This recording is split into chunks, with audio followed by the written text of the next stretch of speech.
સિદ્ધાંત શાસ્ત્રોમાં એવું કહ્યું છે, પ્રયોજન વિના ન મંદોપી પ્રવર્તતે. પ્રયોજન વિના ક્યારેય મૂર્ખ માણસ પણ કોઈ ક્રિયા કરતો નથી. ત્યારે આ પદ સ્વયં શ્રીહરિ બોલે છે તો એનું કંઈક પ્રયોજન છે. કોઈકના માટે થઈને બોલે છે. કોઈ પણ સર્જન હોય એનો હેતુ હોય છે. વોશિંગ મશીન હોય તો કપડાં ધોવા માટે, મોબાઈલ હોય તો કનેક્શન માટે, વ્યવહાર માટે, વાતચીત માટે, કંઈક લખાણ હોય તો વાંચન માટે લખાયેલું હોય. એવી રીતે કંઈક બોલાયું હોય તો એ કોઈકને કહેવા માટે, સંભળાવવા માટે બોલાયેલું હોય છે. તો શ્રીહરિ બોલે છે તો પ્રયોજન કોણ છે? કોના માટે બોલે છે? તો કે નર નારી હરિજન, એમના માટે બોલે છે. એટલે સદગુરુ પ્રેમાનંદ સ્વામી નર નારી હરિજન એવો શબ્દ વાપરે છે. નર નારી હરિજન છે એ આ પદના અધિકારી છે.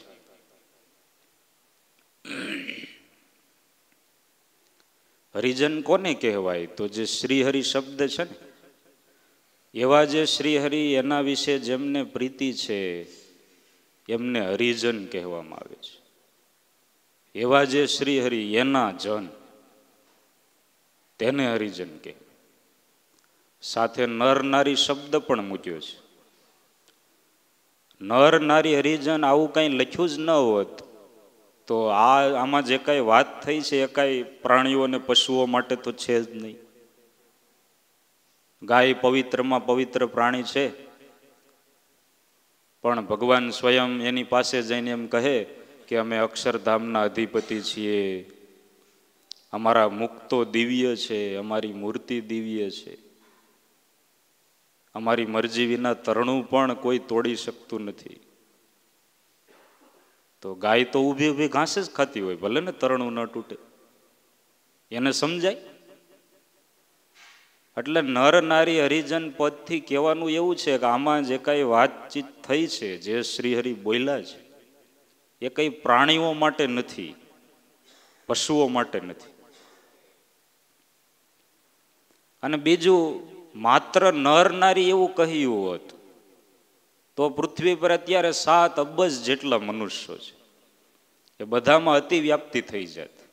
એ બધાય માટે વાત નથી. પણ નર નારી હોય ને એમાંય હરિજન હોય,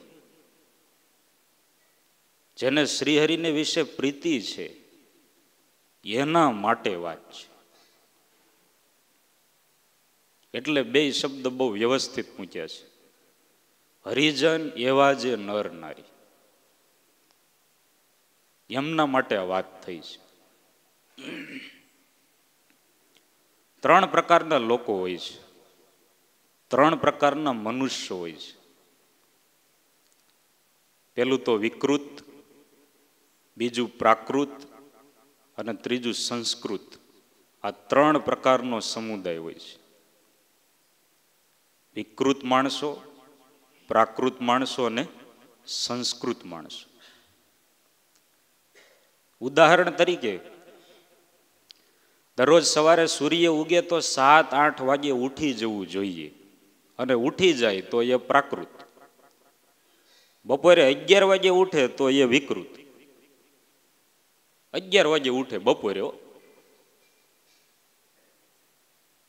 પણ વહેલી સવારે બ્રાહ્મ મુહૂર્તમાં 5 થી 6 વાગે ઉઠી જાય તો એ સંસ્કૃત. સમજાણું? હવે જીભ તો બધાને આપી છે ને, જીભડો નહીં હો, જીભ તો બધાને આપી છે ભગવાન. વિકૃત માણસો છે એ જીભથી ગાળ્યો બોલે છે. પ્રાકૃત માણસો છે ગાળ્યો નથી બોલતા, માત્ર જીવન વ્યવહારની વાતો કરે છે. પણ પછી બીજું આગળ કંઈ કરતા નથી, માત્ર જીવન વ્યવહારની વાતચીત કરી, કે પ્રાકૃત. સંસ્કૃત છે, સંસ્કૃત લોકો છે, સંસ્કૃત મનુષ્યો છે, એની જીભથી ભગવાનનું ભજન કરે છે. જો ત્રણેય ભેદ સમજાણે ને તમે. વિકૃત માણસો પોતાના મનથી, ઇન્દ્રિયોથી, શરીરથી બીજાને હેરાન કરે છે, એને વેડફે છે, એ વિકૃત છે. પ્રાકૃત છે એ બીજાને હેરાન નથી કરતા. મન, ઇન્દ્રિયો, શરીર, દેહ એને વેડફતા નથી, પણ જીવનનો ગુજારો કરે છે. અને એના જ મન, ઇન્દ્રિયો, શરીર એનાથી સંસ્કૃત માણસો છે એ ભગવાન પ્રત્યે સમર્પણ કરે છે, ભગવાનની ભક્તિ કરે છે. અને એવા જે સંસ્કૃત નર નારી હરિજન એમના માટેની વાત છે.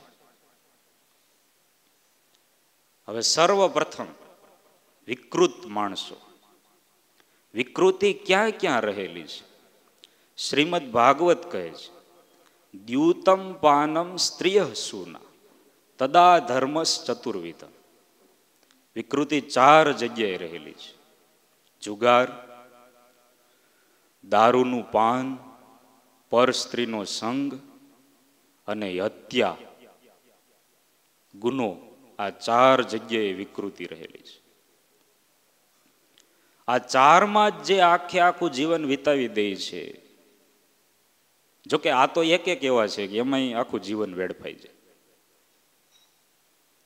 તો એ વિકૃત માણસો છે. બસ દારૂ ને જુગાર ને વ્યસન, આખી જિંદગી એમાં જતી રહી અને એમાં જ મૃત્યુ પામે ને એમાં કેટલાને મારી પણ નાખે. વિકૃત માણસો. થોડા વર્ષો પહેલા બની ગયેલી સત્ય ઘટના, વસો ગામના એક બહુ મોટા શ્રીમંત શેઠ, એમનો એકનો એક યુવાન દીકરો, એનું નામ કમલ. કમળ નહીં હો, કમલ. વસો ગામમાં તો એનો બંગલો ને આ તો બધું હતું જ, પણ મોટા ભાગનો બધો બિઝનેસ ને પ્રોપર્ટી ને બધું વડોદરા. શેઠ સ્વર્ગવાસી થયા અને આ એમના દીકરા કમલને કરોડો રૂપિયાની પ્રોપર્ટી વારસામાં આપીને ગયા. હવે પછી તો કોઈ વડીલની છત્રછાયા રહી નહીં, કોઈ કઈ કહે નહીં, કઈ ભાર રહ્યો નહીં. અને એટલું યાદ રાખવું જોઈએ કે યુવાનોની શક્તિ અને વડીલોની સલાહ આ બે ભેગું થાય તો પરિવારમાં સુખ થાય. અને જ્યાં સુધી ઘરમાં વડીલો છે ને ત્યાં સુધી વકીલોની જરૂર નહીં પડે. આ ગુરુ મહારાજનું સૂત્ર છે. જ્યારે જ્યારે વડીલો વૃદ્ધાશ્રમમાં જાય છે ને પછી વકીલ ઘરમાં આવે છે. કારણ કે વકીલ કેસ સુધારે અને વડીલ હોય ને કેસ થવા જ ન દે, એને વડીલ કહેવાય. વચ્ચે એક જ અક્ષરનો ફરક છે, ડ અને ક. અને ડ હોય ને એમાં આમ આડો લીટો કરો એટલે વકીલ. સમજાઈ ગયું ને તમને? આડો લીટો આવ્યો એટલે વકીલ. એટલે યુવાનોએ યાદ રાખવું જોઈએ. બધા પ્રશ્નોના જવાબ ગૂગલમાં નથી મળતા, ક્યારેક વડીલો પાસે પણ બેસવું જોઈએ.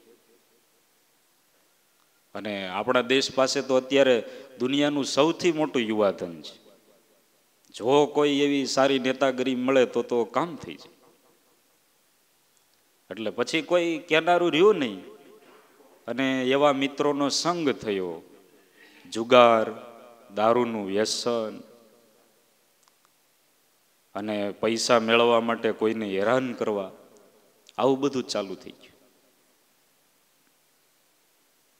કોઈનું ખૂન કરવામાં આમ હિચકિચાહટ ન થાય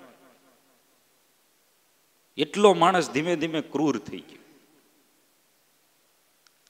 એમ કરતા કરતા કરતા જુગારમાન, વ્યસનમાન બધી પ્રોપર્ટી ખલ્લાસ થઈ ગઈ અને મહાભારતનું પુનરાવર્તન થયું. પોતાની પત્નીને પણ જુગારમાં દાવમાં મૂકી દીધી અને યુવાન એકલો રહ્યો. અને વડોદરામાં સુખસાગર હોટલમાં વાસણ ધોતા ધોતા, કપ રકાબી ધોતા ધોતા એ યુવાન મૃત્યુ પામ્યો. આ વિકૃત માણસો. જીવનનું કોઈ ફળ નહીં, કુટુંબનું કંઈ કરી ન શકે. વિકૃત.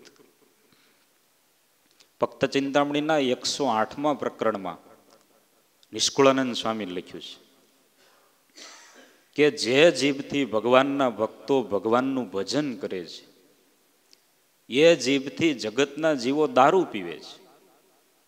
જે જીભથી ભગવાનના ભક્તો ભગવાનનું કીર્તન કરે છે, કીર્તન ગાય છે, એ જ જીભથી જગતના જીવો બીડી પીવે છે. બીડી શબ્દ લખ્યો છે એમાં. આવું આવું કરે છે એટલે વિકૃત. જીભને સંસ્કૃત કરવાની છે ભગવાનના ભજનથી, પણ વિકૃતિ તરફ જાય છે. એવું બધી ઇન્દ્રિયોનું ગણી લેવા. અને માત્ર દારૂ પીવો ને આ તો બધું હોય જ, પણ કોઈને હત્યા કરી નાખવી હોય, એમાં કોઈ નડતર રૂપ હોય ને એની હત્યા કરી નાખવી હોય તો એ વિચાર ન કરે, એટલી વિકૃતિ. ભોપાલમાં એક યુવાન છોકરો, વિદ્યાર્થી, 11મા ધોરણમાં ભણે, એને ગુટખા ખાવાનું વ્યસન.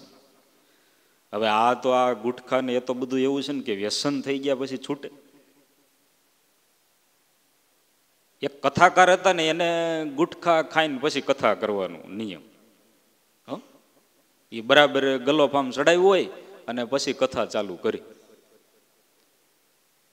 એટલે એમાં બધા સામે બેઠા હોય ને એમાં એકવાર કથા કરતા હતા અને બરાબર પાન માવો ગુટખા કંઈક બધું ચડાવ્યું હોય છે અને પછી કહેતા હતા, ભાઈઓ તથા બહેનો, આ મનુષ્ય દેહ દુર્લભ છે, આ મનુષ્ય દેહને વેડફવો ન જોઈએ, વ્યસન તો કરવું જ ન જોઈએ.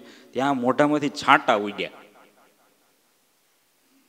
તે એક યુવાન શ્રોતા ઊભો થયો કે તમે આ વ્યસન કરવાની ના પાડો છો, પણ તમારા મોઢામાંથી તો આ છાંટા ઉડે છે.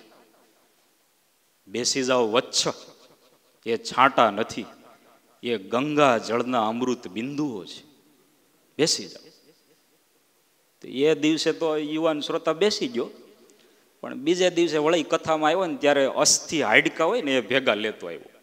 આવડા નાના નાના હાડકા ને અસ્થિ ને બધું લેતો આવ્યો સાથે. અને બીજે દિવસે કથા કરે, વ્યવસ્થિત પાન માવો ચડાવ્યો ગુટકા અને ચાલુ કર્યું કથા. આ મનુષ્ય દેહ દુર્લભ છે, સોનું દેતા પણ આવો કિંમતી મનુષ્ય દેહ મળે નહીં. માટે ક્યારેય વ્યસન ફેશન આવા કોઈ દૂષણો હોય એમાં તો ક્યારેય જવું જ નહીં. ત્યાં વળી છાંટા ઉડ્યા. એટલે આમ થોડોક અહીંથી આમ રગેડાય ઉતરે, પણ રૂમાલ રાખ્યો હોય આમ કરીને આમ લૂઈ નાખે. શિયાળામાં એક જગ્યાએ એક નેતાનું ભાષણ હતું, લગભગ 26મી જાન્યુઆરી હતી.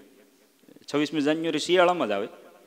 અને એક નેતાશ્રી ભાષણ કરતા હતા અને બિચારાને ચાલુ થયું ને સવારનો સમય શરદી થઈ ગઈ. એટલે નાકમાંથી ધીમે ધીમે આમ ગંગા જમના આવવા માંડ્યા. હવે જાહેરમાં તો આમ કરીને આમ લૂછાય નહીં, કાંઈ રૂમાલ કાઢીને એટલું મોટું પબ્લિકને ઓનલાઈન ને ટીવીમાં બધા જોતા હોય એટલે શું કરવું પછી. એટલે નેતાશ્રીએ પછી ચાલુ કર્યું કે આ આપણા દેશને બચાવવા માટે કેટલાય શહીદોએ આહુતિ, પોતાના જીવનની આહુતિ આપી દીધી છે. અને કારગિલનું યુદ્ધ થયેલું ત્યારે હવાઈ માર્ગે વિમાન યુદ્ધ થતું હતું અને કેટલાય વિમાનો આકાશમાં ઉડતા હતા.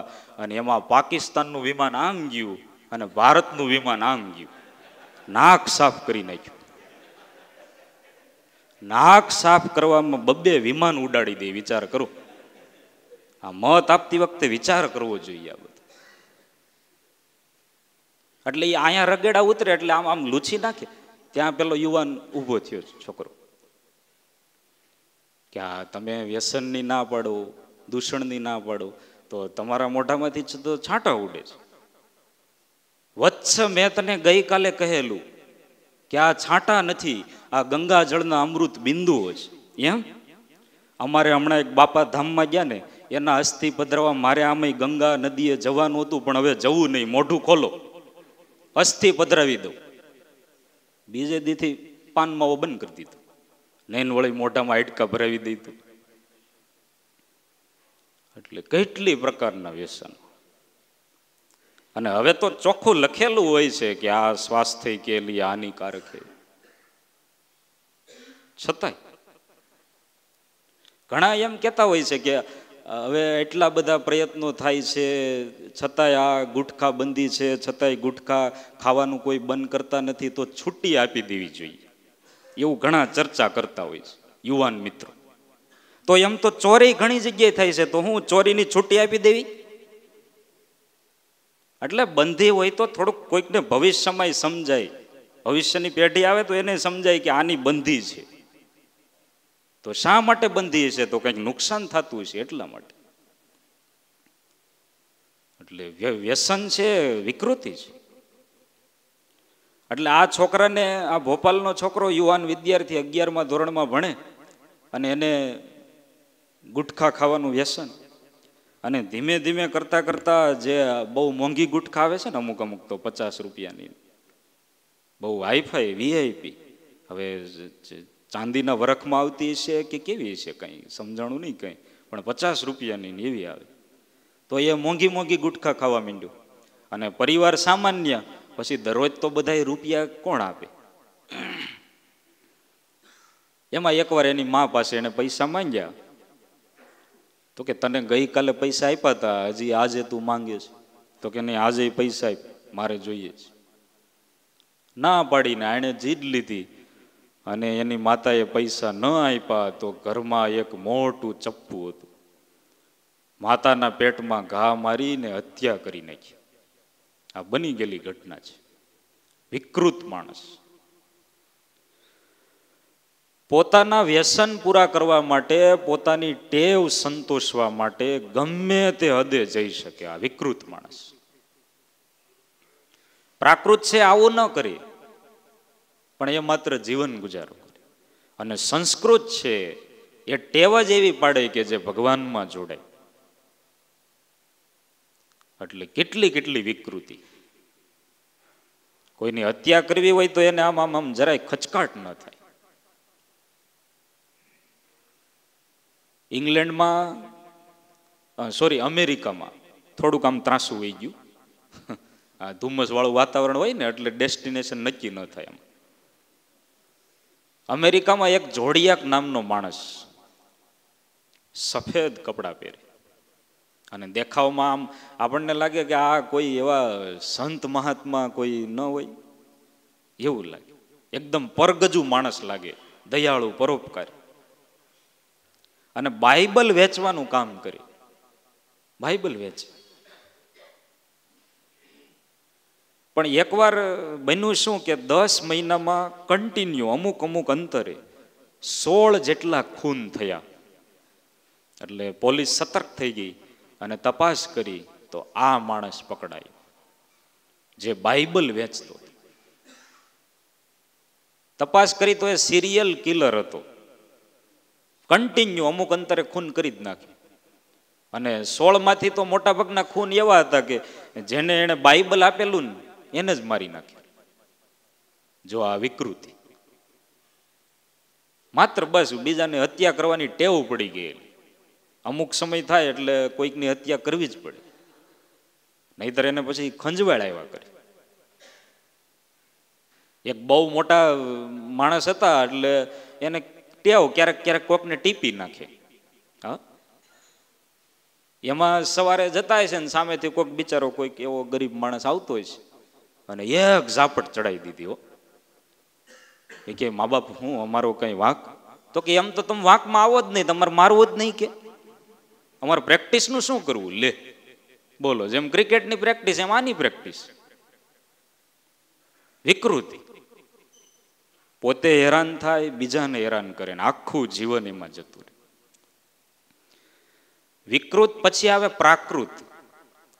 પ્રાકૃત મનુષ્યો છે એ કોઈને હેરાન કરતા નથી, એવા કોઈ વ્યસનો કરતા નથી, જીવનને વેડફતા નથી, પણ માત્ર જીવનનો ગુજારો કરે.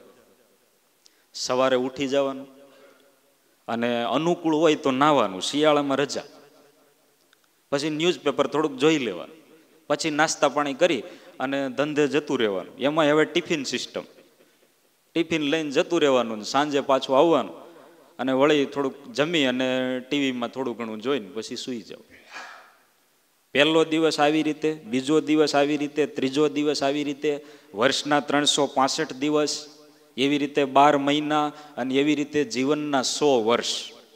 બસ આ જ જીવન જીવવાનું. આ પ્રાકૃત માણસો. વિકૃત કરતા સારા છે, કોઈને નડતા તો નથી, વિકૃતિ તો નથી, પણ બસ માત્ર જીવન ગુજારો જ કરવા, બીજું કાંઈ નહીં કરવા. આ વિકૃત માણસો.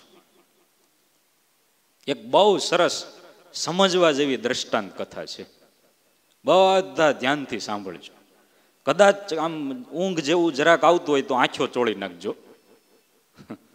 પણ સાંભળવા જેવી વાત છે. બ્રહ્માએ સૃષ્ટિનું સર્જન કર્યું અને સૌથી પહેલા કૂતરો બનાવ્યો.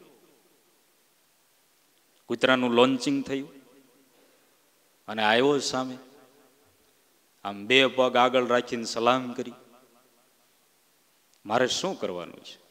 તો કે કાંઈ નહીં, તમારે પૃથ્વી પર જવાનું અને માણસોને અવનવા ખેલ બતાવવાના, માણસોની શેરીનું ધ્યાન રાખવાનું, એની સોસાયટીનું ધ્યાન રાખવાનું, બસ ચોકી કરવાની.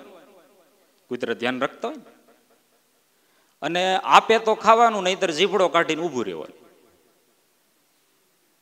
કૂતરો કે ભગવાન કેટલા વર્ષ જીવવાનું મારે? ભગવાન કહે જો 40 વર્ષ જીવવાનું.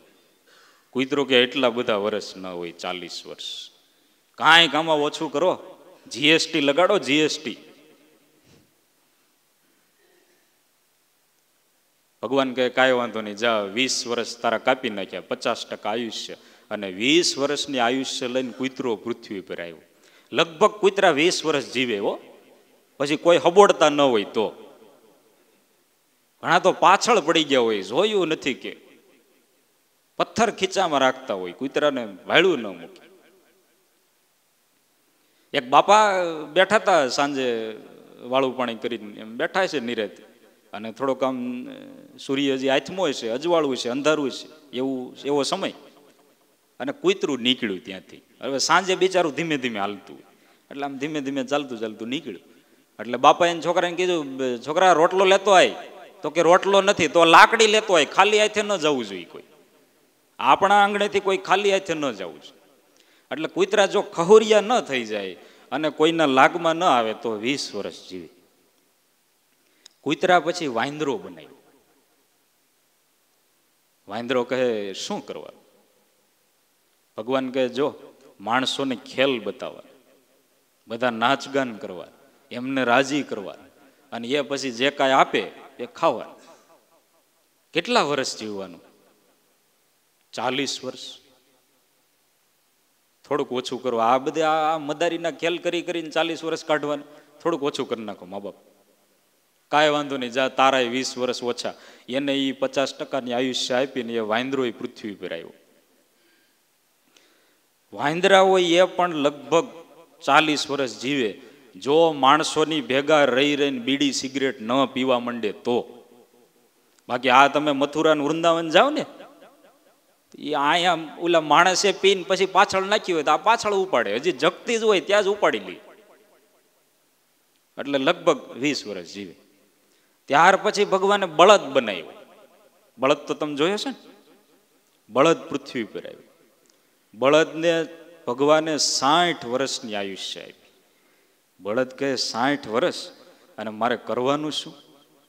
તો કે કાંઈ નહીં, માણસોની વાડીમાં ખેતરમાં કામ કરવાનું અને ઊંધે માથે ખૂબ મહેનત કરવાની, એનો આખો ભાર તમારે વેઠવાનો, અને બદલામાં આપે તો ખાવાનું, નહીતર ઢોર લાંઘણ કરવાનું.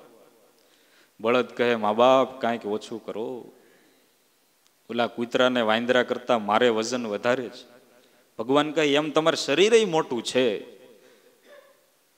એટલે 60 વર્ષ. ના ના ઓછું કરો.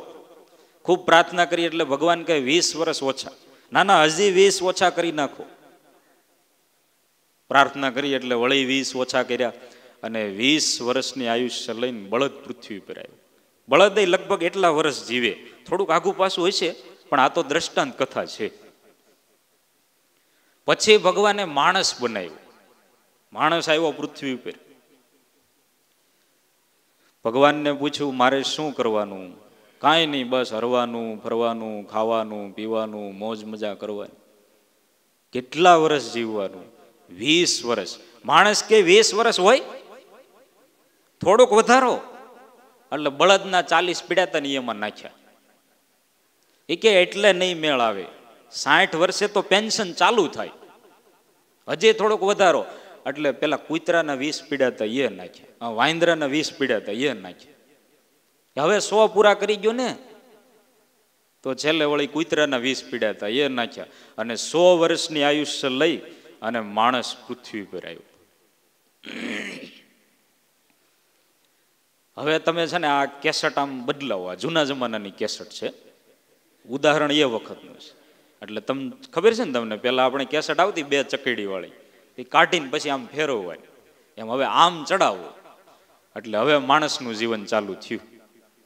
1 થી 20 વર્ષ છે ને એ ભગવાનના આપેલા છે. આ છોકરાઓ 20 વર્ષના હોય ને ત્યાં સુધી તમે ત્યાં સુધી જોજો તમે, એ બસ ભણે, ખાઈ પીવે, હરે ફરે અને એકદમ કાશ્મીરી સફરજન જેવા તાજા હોય. પછી 21 વર્ષે લગ્ન થાય, અને લગ્ન કરવાની ઉંમર 21 વર્ષની છે. અત્યારે કચ્છમાં 21 વર્ષે લગ્ન થઈ જાય છે. પણ છતાંય કોઈ ધૈર્યવાન પુરુષો 40 વર્ષે માંડવો નાખતા હોય છે.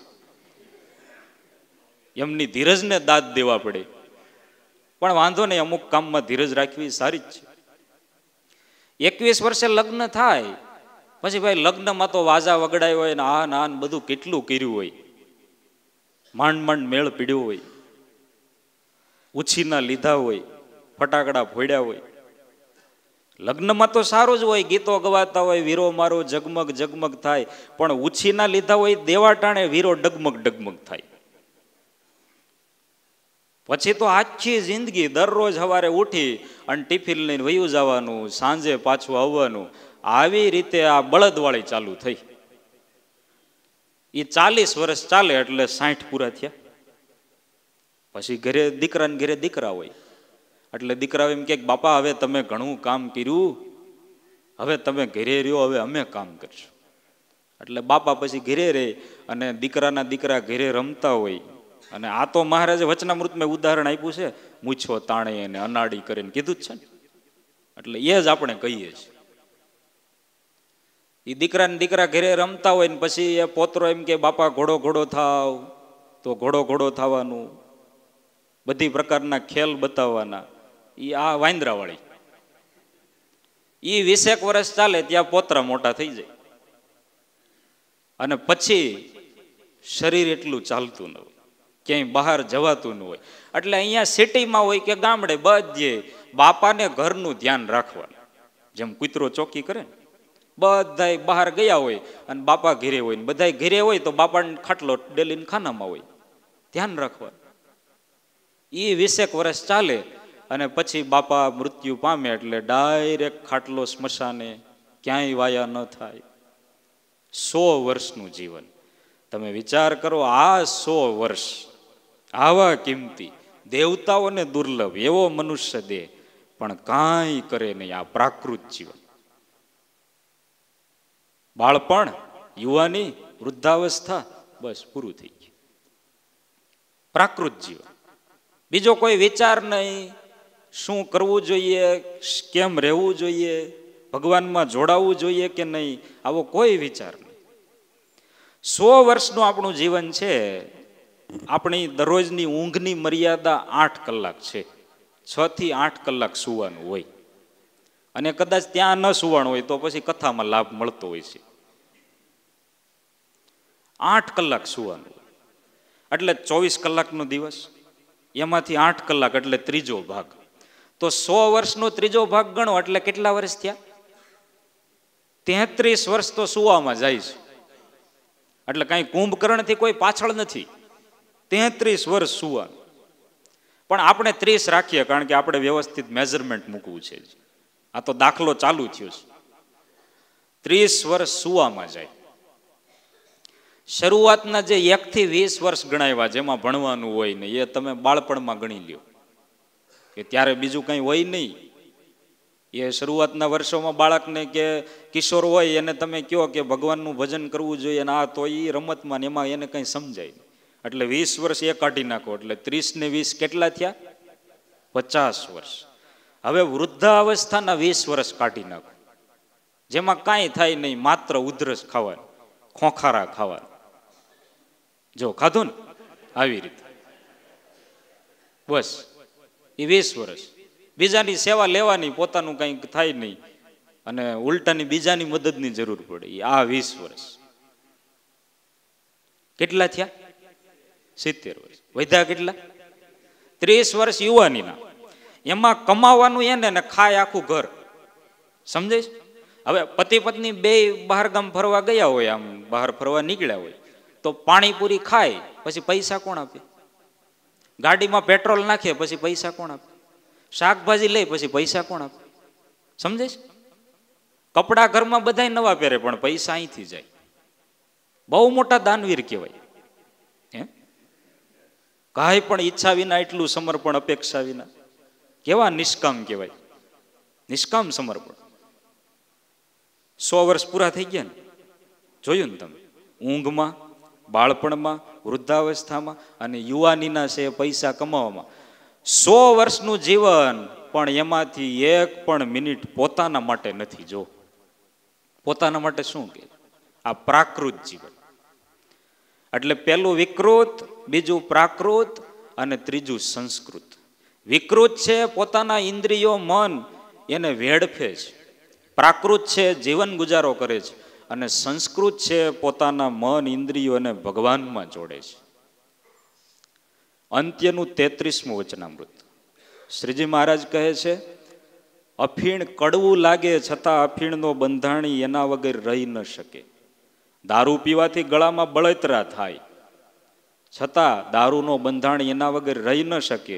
એવી જ રીતે ભગવાનના ભક્તો ભગવાનની ભક્તિ કર્યા વગર રહી નથી શકતા. આ સંસ્કૃત. કેવા કેવા પ્રસંગો છે આપણા સંપ્રદાય. આપણને એમ થાય કે હવે એવા પ્રસંગો તો અત્યારે ક્યાં મળે, એવા બધા પ્રસંગો. બાબાપુર વાંકિયાના મોકા ખાચર દરરોજ 500 માળા ફેરવવાનો નિયમ. અને કદાચ બોલવું પડે તો વચ્ચે 25 માળા પૂરી થાય ને પછી વચ્ચે ગેપ આવે, પછી બોલવાની જરૂર પડે. અને દરરોજ 500 માળા કરવા. કેવા સંસ્કૃત પુરુષ. ભગવાનના ભજન વિના બીજું ગમે નહીં.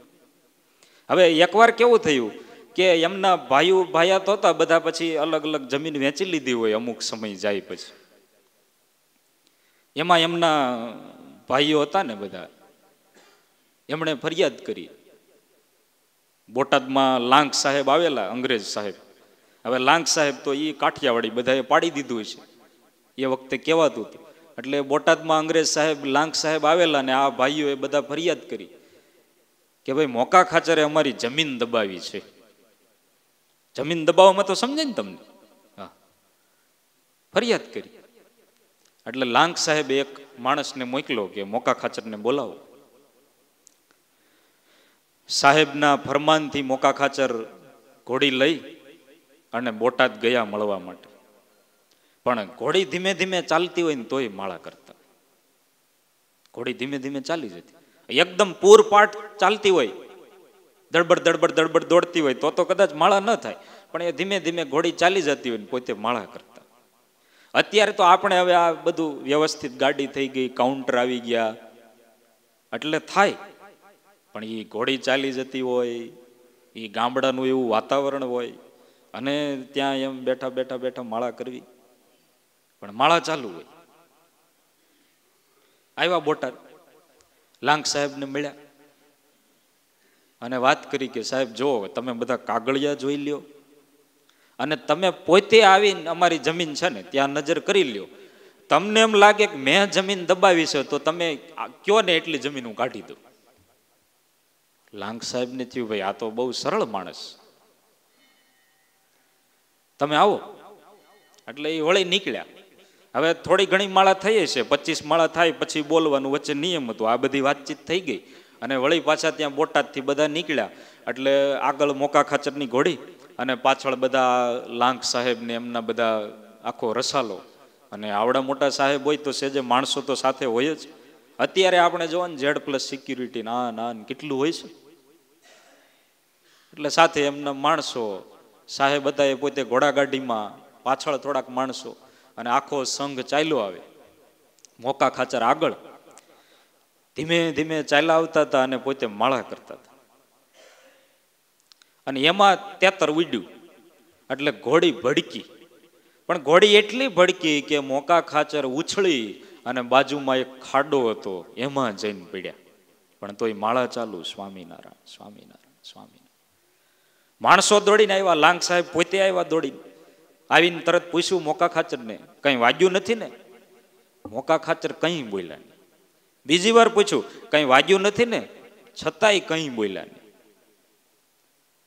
થોડીક વાર થઈ, મનમાં એ સ્વામિનારાયણ મંત્ર ચાલુ, માળા ચાલુ, ઊભા થયા. અને પછી અમુક સમય પછી કીધું કે પગમાં થોડુંક વાગ્યું છે, બીજો કઈ વાંધો નથી. લાંગ સાહેબ કે હમણાં મેં તમને 2 વાર પૂછ્યું પણ છતાંય તમે કઈ બોલતા નહોતા. સાહેબ મારે માળા ફેરવવાનો નિયમ છે, અને માળા ફેરવતા હોઈએ ત્યારે 25 માળા પૂરી થાય ત્યાર પછી હું બોલું છું. 500 માળા ફેરવવાનો નિયમ, એમાં 25 માળા પૂરી થાય, જરૂર પડે તો 25 માળા પૂરી થાય પછી બોલવાનું. સાહેબને તો આશ્ચર્ય થયું. નહીતર ઘણાને તો માળા હાથમાં લઈને જીભ ચાલુ થાય, એટલે મંત્રથી નહીં. ઘણા તો સવારે બેઠા હોય ને પૂજા કરતા ને તો આ હાથમાં માળા હોય ને આ હાથમાં બિઝનેસનો ફોન ચાલુ થાય. હવે આ કોલોબ્રેશન કેવું લાગે તમે જો. અહીંયા માળા અને અહીંયા ફોન. લાંગ સાહેબને આશ્ચર્ય છે. બહુ એમને આમ હૃદયમાં ગુણ આવ્યો કે આવા માણસ 500 માળા કરે અને 25 માળા પૂરી થાય પછી જ બોલવાનું નિયમ. આવું સંકટ છતાંય બોલ્યા નહીં. આ કોઈની જમીન ક્યારેય દબાવે નહીં. 80% નિર્ણય તો ન્યા જ થઈ ગયું. અને પછી આવ્યા બધા ભાઈઓ ભેગા થયા, જમીન ઉપર ગયા ને બધું જોયું. લાંગ સાહેબને થયું કે મોકા ખાચર સાવ નિર્દોષ છે. જમીન એમણે નથી દબાવી, આમણે દબાવી છે. આવું જ થતું હોય છે. ગઈકાલે વાત થઈ હતી ને, કાગડા પેલા પહોંચી જાય પોલીસ સ્ટેશને. આવી હતી ને વાત? હા, યાદ કરો. કાગડા પેલા પહોંચી જતા હોય છે. અને એ અમુક માણસોનું કામ જ એવું હોય, બીજાને હેરાન કરો. એ આમ તાકીને જ બેઠા હોય, આખો દિવસ આમ હાથ રાખીને જોતા હોય કોને હેરાન કરવું, તાકીને જ બેઠા. એટલે મોકા ખાચરને નિર્દોષ જાહેર કર્યા. અને એના ભાઈઓને કીધું, જો હવે પછી ફરિયાદ કરશો ને તો દંડ તમારે આવશે, કારણ કે આ નિર્દોષ છે. આવું ભગવાનનું ભજન કરનારા ભક્ત 500 માળા કરે, સંસ્કૃત. ભગવાનના ભજન વિના એને બીજું ગમે નહીં. અહીંયા નર અને નારી 2 શબ્દ વાપર્યા છે. સ્ત્રી ભક્તો પણ કેવા થઈ ગયા આપણા સંપ્રદાય. લાખ રૂપિયા દેતાય ન મળે એવી સરસ વાત. રાણપુર ગામ પાસે ખોખનેસ ગામ છે.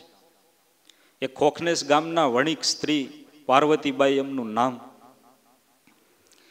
એમને એવું નિયમ કે કોઈને જય સ્વામિનારાયણ કહ્યા પછી, જય સ્વામિનારાયણ બોલવાનું, સામેવાળા જય સ્વામિનારાયણ બોલે પછી અન્ન જળ મોઢામાં મૂકવાનું. હા, ઘણાને એવો નિયમ હોય. એક બાપા હતા ને, એ બીડી પીતા હતા, પણ બીડી પીતા પહેલા નિયમ કે એક મંત્ર બોલવાનો. મંત્ર કયો? બીડી પત્ર મુખમ ગૃહિત્વા અગ્નિ પ્રગટાભ્યામસ્તુ. બીડી પત્રમ મુખમ ગૃહિત્વા અગ્નિ પ્રગટાભ્યામસ્તુ ધુમાડસ્ય ગોટમ ગોટા કેન્સરસ્ય સમર્પયા. આ મંત્ર બોલ્યા પછી જ બીડી પીવાની. નિયમ. એ મંત્ર બોલાય નહીં ત્યાં સુધી બીડી નહીં પીવાની. પછી કેન્સરનું નિદાન થયું ત્યાર પછી બીડી ચડાવી તો પહેલા તો આ મંત્ર બોલ્યા છે. આવું નહીં. પણ ભગવાનના ભક્તો આવું નિયમ હોય, બીડી પીતા પહેલા આ મંત્ર બોલવાનો આવું નિયમ વિકૃત કહેવાય. પ્રાકૃત હોય તો એ બીડી ન પીતા હોય ને કાંઈ ન કરતા હોય. પણ સંસ્કૃત છે એ જય સ્વામિનારાયણ બોલીને પછી ફોનમાં વાત ચાલુ કરી, જય સ્વામિનારાયણ બોલીને પછી પાણી પીવે, એ સંસ્કૃત. એટલે આ સ્ત્રી ભક્તને એવું નિયમ કે જય સ્વામિનારાયણ બોલ્યા પછી જ અન્ન કે જળ મોઢામાં મૂકવા. અને લગભગ મહિલાઓ આવા વ્રત રાખતા હોય છે. આપણે જોઈએ છીએ ને સમાજમાં આખી પરંપરા છે. અલુણા વ્રત હોય, મોળાકૃત વ્રત હોય, કડવા ચોથનું વ્રત હોય. અને પુરુષોને કાંઈ આવે જ નહીં, કાંઈ આવે નહીં. પછી કે ઘરમાં અમારું ચાલતું નથી. પણ બેલેન્સ હોવું જોઈએ ને. કાંઈક વ્રત જપ કર્યા છે, કર્યા હોય એનું ચાલે, કાંઈ ના આવે લ્યો. અને બીજું તમે જોજો, પુરુષોમાં ઘણાને 40 વર્ષે મેળ નથી આવતો. બેનો દીકરીઓમાં એવું નહીં હોય, વ્રત જપ કરે છે. હા, એટલે હસવાની વાત નથી, તમે વિચારો, તરત એનું ફળ મળે છે. આ જે આપણને આ બધી વ્રત પ્રણાલિકા મળી છે ખોટી નથી, એનું ફળ દેખાય છે. એટલે આ પાર્વતીબાઈનો નિયમ જય સ્વામિનારાયણ કહ્યા પછી જ અન્ન જળ મોંમાં મૂકવા. એકવાર કંઈક સગા સંબંધીને ત્યાં પ્રસંગ છે ને પોતે રાણપુર ગયા. હવે ચાલીને જવાય એવો રસ્તો, અને સવારે ગયા હોય તો બપોરે તો પાછા આવતા રહે, એટલું રાણપુર નજીક. એટલે પોતે એકલા જ ગયેલા. વહેલી સવારે મોં સૂજણું હતું અને ત્યારે નીકળ્યા અને ત્યાં ગયા એ પ્રસંગને જે કાંઈ બધાને મળ્યા સગા સંબંધી, અને પછી પાછા આવતા હતા. બપોર થયું, ઉનાળાનો ધોમ ધકતો તાપ, 11-12 વાગી ગયા અને તરસ લાગી. તરસ લાગી એટલે રસ્તામાં વાવ કે કૂવો એવું તો મળી ગયું, પણ જય સ્વામિનારાયણ કહેવા વાળું કોઈ નહીં. કોને જય સ્વામિનારાયણ કોને કહેવા? રાહ જોઈ 1 કલાક, 2 કલાક, 1-1.5 વાગી ગયો, છતાંય કોઈ મળ્યું નહીં. અને તરસે એટલી લાગેલી, હવે આગળ ચાલે તો પછી ગામમાં જવાય ને, ચલાય એવી પોઝિશન નહીં, એટલી તરસ લાગેલી. અને એમ થયું કે હમણાં આંખોમાં અંધાર આવશે. થોડીક વાર રાહ જોઈને ત્યાં આકાશમાંથી શ્રીજી મહારાજ શ્રીહરિ પોતે નીચે ઉતર્યા. સર્વે શ્વેતાંબર વસ્ત્ર ધારણ કર્યા છે, 3 સોગલા વાળી પાગ છે. પાર્વતીબાઈ, તમારે જય સ્વામિનારાયણ કહીને પછી પાણી પીવાનો નિયમ છે ને, લ્યો અમે તમને પાણી પાઈએ. વાવમાંથી પાણી ભરી અને શ્રીજી મહારાજે જય સ્વામિનારાયણ કહીને પાણી પાયું. આને સંસ્કૃત કહેવાય. જય સ્વામિનારાયણ બોલ્યા વિના અન્ન જળ ગળે ન ઉતરે, સંસ્કૃત. જગતના વિકૃત માણસો છે એ બીજાની પાસેથી ખેંચીને ખાઈ લે છે, બીજા પાસેથી પડાવી લે. પ્રાકૃત છે પોતે પોતાનું જમે. સંસ્કૃત છે એ આવી રીતે ભગવાનને ધરાવીને, ભગવાનને સાથે રાખીને પછી જમે છે, પછી ગ્રહણ કરે છે. વિકૃત માણસો હોય તો એ બીજા પાસેથી ધન સંપત્તિ પડાવી લે છે. પ્રાકૃત છે પડાવતા નથી, પણ પોતાના ગુજારા માટે ધન સંપત્તિ ભેગી કરે છે. અને સંસ્કૃત છે એની ધન સંપત્તિ ભગવાનને અર્થે, સત્સંગને અર્થે વાપરે છે. ગોઠપ ગામના કડવા ભગત, એમને એવું સરસ આંબા વાળ્યું અને 150 આંબાઓ, અને એવી કેરી આવે. સત્સંગી થયા અને પછીના વર્ષથી દર વખતે કેરીઓ ઉતરે અને ગાડા ભરી અને સીધી જવા દે ગઢપુર, વડતાલ. સંતોને શ્રીજી મહારાજ જ્યાં કહે ત્યાં મોકલે. 2 આંબા પૂરતી કેરી પોતાને ખાવા માટે રાખે, નાનો પરિવાર. બાકી બધી કેરી મોકલી હતી. લગભગ 5 વર્ષ આવી રીતે સત્સંગી થયા પછી 5 વર્ષ આવી રીતે એમણે કેરીઓ મોકલી. પછી એકવાર પોતે ગાડા લઈ અને ગઢપુર કેરી દેવા ગયા હશે, અને મહારાજે એમને કેરી જમ્યા પછી થોડીક કેરી પ્રસાદીની આપી. એના ગાડાની જ કેરી હતી, પણ મહારાજ કે અમારા હાથે તમને આપી છે, તમે આ દર વર્ષે લઈ આવો છો. એટલે મહારાજે આમ 2 કેરી હાથમાં લઈ લઈને એને આખી થેલી ભરી દીધી. આ એટલી કેરી તમે લઈ જાઓ ઘરે, તમે ખાજો, બધાને આપજો. પ્રસાદીની માની અને પોતે ઘરે લઈએ. એ પોતાના આંબાની જ, પણ પ્રસાદી. આપણે નથી કોઈ વસ્તુ પ્રસાદીની કરવા આવ્યા હોય તો એ પોતાના ઘરેથી જ લાવ્યા હોય, પ્રસાદીની કરીને પછી લઈ જાય. એમ લાવ્યા અને પોતે તો રાખી, પણ એને એમ થયું કે આ મહારાજે પોતે હાથે લઈ લઈને પ્રસાદીની કરીને પાછી આપી છે, તો તો આપણે ગામમાં કોઈને કોઈને ખવડાવીએ, એટલે ગામધણી બાપુને આપી. ગામધણી બાપુને 2 કેરી શ્રીજી મહારાજની પ્રસાદીની માનીને આપી કે આ ગઢપુર કેરી દેવા ગયા હતા અને ત્યાંથી શ્રીજી મહારાજે આ પ્રસાદીની આપી. ગામધણી બાપુએ એ કેરી ખાધી અને ભાઈ દાઢમાં ચડી ગઈ. હો, વાલાએ રસના ચાખણ હાર, છાશ તે નવ પીવે. એના આંબાને કેરી તો એને બધા છાશ લાગી, એવી કેરી આવે. એટલે બોલાવ્યા કડવા ભગતને બીજે દિવસે કે આ કેરી તમારા જ આંબાની? તો કે આ અમારા જ આંબાની, અમે ગઢપુર દેવા જઈએ ને તો મહારાજે પછી પાછી પ્રસાદીને આપી હતી, એટલે મેં તમને આપી ભગવાનની પ્રસાદી માની. તમારા આંબાની આવી કેરી આ બધી? તો કે હા. દર વર્ષે તમે ગઢપુર મોકલો? હા. આને એમ થયું કે હું અહીંયા ગામધણી એમને બેઠો રહું, બધી કેરી ગઢપુર વહી જાય. પછી તો ધીમે ધીમે એ ઉનાળો ગયો, ચોમાસું આવ્યું અને પછી આમ સામે આમ પાછી કેરીની સિઝન સામે દેખાય બાપુને. હો, કે આવતી સિઝનમાં આ ગાડા ગઢપુર વહી જશે તો શું થશે? એટલે કારભારીને વાત કરી કે આ આંબાવાડિયું પડાવી લીધા જેવું છે.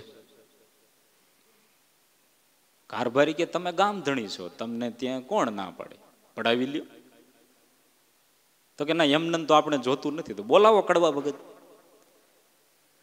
આંબા ઉપર સિઝન આવી ગઈ કેરીની, આંબા ઉપર મોર બેસી ગયો તો, પછી કડવા ભગતને બોલાવ્યા, કીધું જો આ આંબાવાડીઓ અમને આપી ગયો, બદલામાં તમારે જેટલા રૂપિયા જોતા એટલા લઈ લ્યો. 2 દિવસનો સમય, 2 દિવસ પછી આંબાવાડીઓ અમને આપી દો, વિચાર કરી જેટલા પૈસા જોતા હોય એટલા કેજો, મળી જશે.